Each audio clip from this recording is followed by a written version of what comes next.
Good evening, ladies and gentlemen. I'm Ronnie Millar, chairman of Crusaders Football Club. This is the month of November, and we are supporting Movember. Players are taking part. As you can see from me, I'm trying to take part as well, and we're trying to raise money for 3 different charities. And to my right here, we'll have Natasha, our commercial director, who is working very hard to raise money for these charities. Throughout the month of November, the guys have been growing their moustaches within the team. We've also been raising awareness for the men's mental and physical health online and at our games. You will have seen our flyers being handed out at the games, and we would like everybody to take part and support our cause and try and raise as much funds as possible for the 3 charities that we're supporting throughout this season. Billy, a lifelong Crusaders supporter, I'm going to firstly ask you what Crusaders Football Club means to you. Everything. Everything. Saturdays is, my mum always says Saturdays is my day off, so I go Saturdays. Can you remember your first time coming to CV? It's a long time ago, Kevin. It really is. We used to stand over at the far end there, at the north. Then the North Belfast had 70 members. Now we're down to, I think, 9. Unfortunately, we're the oldest club in it, so we're struggling to get members. We're trying. And Saturday is still a massive day of the week for you, Billy. You still come here every single week, and home games, away games. How important is it for you and your own sort of mental health? I think it's very important. Mental health is a thing that's going about, and men in general don't talk about it. Don't talk about their illnesses, period. Don't say anything at all about their illness or what. And we have found this up in the men's shed, you know. But for me, no, it's great. I just want to ask you about the men's shed. It's obviously one of the charities that Crusaders are supporting during the month of November, and I'm sure you've seen some of the lovely moustaches that players and staff and board members have been growing. But Billy, maybe if you could just start by telling us what is the men's shed and the importance of it. Men's shed started 20 odd years ago in Australia, and now it's gone sort of worldwide. There's men's shed Scotland, England, Wales, Northern Ireland, down south. It's men got together who were retired through one thing or another, ill health, or come to the age of retirement and sitting about the house. So a few men got together and decided maybe start in someone's garage and start making wee bits of furniture, wee pot plants, and it went from there. And now Australia, they have I don't know how many they have, but the government subsidises them to about £3 million a year, you know, for men's sheds. Here we're getting on rightly. You know, I'm in a cross community one in North Belfast. It's on sort of between the 2 communities, you know, and if you come in the front door of the men's shed, you leave everything else outside. You know, there's no talk of football for Scotland, England or Wales. We get a bit of digging about the Irish League. Like, I like a bit of banter about the Irish League. There's a couple of Cliftonville boys in, you know, but that's what it is. And everybody gets on very well. What we do woodwork. We do copper work, pyrography. It's burning a picture with an electric pen. You know, we help out in schools. We go out to schools and maybe do them. We built buddy benches for each school in North Belfast. Every primary school got one. Kids maybe being bullied or things not right at home, they could sit on the bench and somebody knows there's something wrong with them, a teacher or a friend. You know, but we do a lot. We're out today doing a community thing in Springfield Road.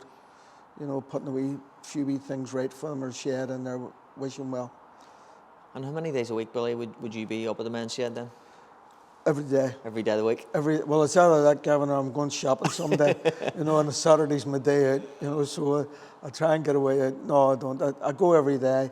I'm on the management committee, and so we go, and it's good crack. The crack is good on it, and you get something done. And if you have a wee bit of furniture, say, needs a bit of repair, bring it in. And if you can't do it, somebody else will do it. Everybody helps each other in the men's shed. If you ask somebody who's doing something, could you tell me what to do here, give me a hand? They'll finish up helping you with the project. Doesn't matter what it is. Everybody just helps each other. What we do, we pay £10 a month. That goes towards your food every day for the month.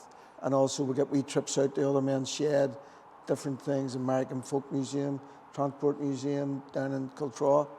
Con Leg, the Psalm thing and all that. We go to all those. Brilliant. You know. And just anybody who's watching this, Billy, and obviously want to give some money, what does that finance allow the men's shed to do? It allows us, we can bring more men in. Nobody's seen this pandemic coming. Before it came, we had Michael McBride, the chief medical officer, in the shed twice. Second time, he actually invited himself back. He was so impressed with it, you know, because he'd done the things at the Everton. But no, there's men come in, they sit very quiet, but to see the way we get on, we have a bit of crack and we have a laugh, and then they start talking. Then it comes out what's wrong with them. You know, there's a lot of illnesses out there. Mental health is a big, big issue here in Northern Ireland because of what we've went through, and now we're going through this pandemic. So I would say no, and the Friends of Cancer and the PIPs are very worthwhile charities to give money to, and I would say anybody who has a few pound, get it paid, get it on. I'm sure there'll be a PayPal account you can pay in, and I hope everybody gives something. Doesn't matter if you can't give a lot, something's always something towards it. Billy, thank you very much indeed. You're welcome. Johnny McMurray, I know you've been a big advocate of the Movember and you've got some of the lads to take part, but what was it about this particular thing and this particular event in this calendar that got you and everybody else to take part? For me, pretty much it's been the last couple of years. You have your own personal battles, I think everybody does.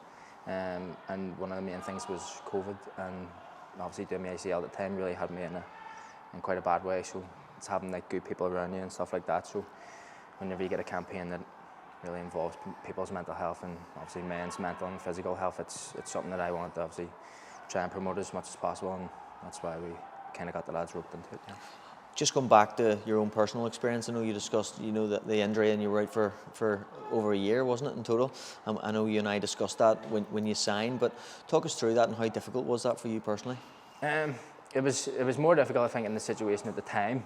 Obviously, if you had just been able to kind of be around people and your normal daily life, you could have just went out or could have walked or done different things, but when you physically weren't able to leave the house for a while, it was a bit daunting for everybody, I think, at the time. So, yes, it was tough. Obviously, I wasn't able to do certain things and get back, obviously, as we spoke about before, with gym and football and being around different people. So, mentally, it was there when you're stuck in the house pretty much by yourself and your missus is away on holiday and stuff. It does have more effects on you, and obviously, you have family and different things around you, but it's a different community when you're in football, and I think anybody who's in football knows that. So that's kind of why we kind of want to bring it into Crusaders, and that's what we want to promote. We've obviously discussed the COVID situation. I think everybody will have their own personal journey and their own personal story that they will have to tell, but what is it that football does for you, Johnny, and how important is football in that, in your own personal life? It's hard to explain. I think when you do speak to different people in football, they all tell you that never to get out of it, or never hope to get out of it, because you don't get that same thing once it's gone. So probably like people say school, and you're like the worst day of your life whenever you're in school, but when you leave, you're always like, geez, I missed all my mates every day. And I think it's something similar. It's like a school after school, if you get me. Is it bigger than the actual football?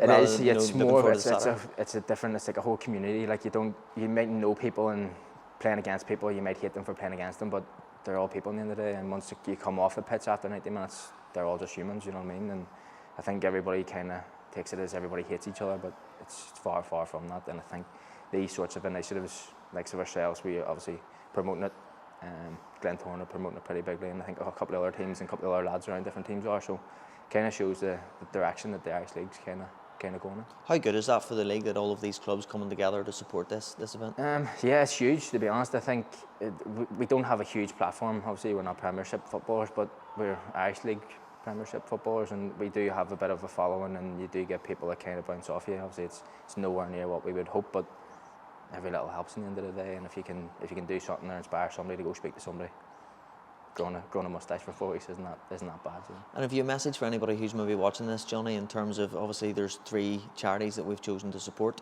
this year and for Movember, but have you a message for anybody watching these particular videos? Yeah, like I think it's cliche to say. I think everybody's like somebody's always there to talk to and this and that, but the majority of the time you mightn't feel like it, but there is, and there's people going through very similar battles, probably not the exact same battles, because obviously everybody has their own situations, but nobody has a normal life, do you know what I mean? And every day there's something that goes on that you maybe can't take control of, but there's somebody to always talk you through it, do you know what I mean? And as I say, life's more important than that, and we're all just here for the same goal.